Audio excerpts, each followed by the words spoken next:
अस्सलामुअलैकुम, आप देख रहे हैं साहिबा न्यूज और मैं हूं नाइला भट्टी। शामिल करते हैं आज की अहम खबर शामिल करेंगे। Bureau chief Europe Chaudhary Waseem Ahmed की रिपोर्ट के मुताबिक बार्सिलोना में पाकिस्तान से तशरीफ लाए हुए मुअज़्ज़ज़ मेहमान Chaudhary Mohammad Iqbal, chairman union council Ganja के एजाज में बार्सिलोना की मारूफ सियासी, समाजी व कारोबारी शख्सियत हाजी मोहम्मद रजा गोंदल की जानिब से दाता रेस्टोरेंट बार्सिलोना में पुरवकार ज़हराने का एहतमाम किया गया।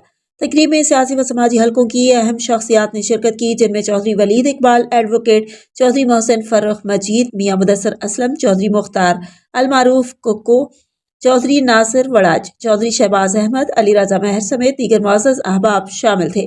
शुरकाए तकरीब ने मुअज़्ज़ज़ मेहमान चौधरी मोहम्मद इकबाल को बार्सिलोना आमद पर दिली खैर मुकद्दमी कलिमात कहे। इस मौके पर गुफ्तगू करते हुए चौधरी मोहम्मद इकबाल ने अपने मेज़बान हाजी मोहम्मद रजा गोंदल का खुसूसी शुक्रिया अदा किया और उनके रिस्क में बेपाया बरकत और कामयाबियों के लिए नेक तमन्नाओं का इजहार किया।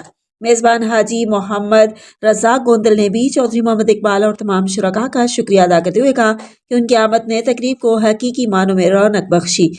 तकरीब के दौरान बार्सिलोना और पाकिस्तान की इलाकाई सियासत के मुख्तलिफ पहलुओं पर भी तफसीली तबादले ख्याल किया गया। अब तक के लिए इतना ही। मजीद खबरों और अपडेट्स के लिए देखते रहें साहिबा न्यूज HD।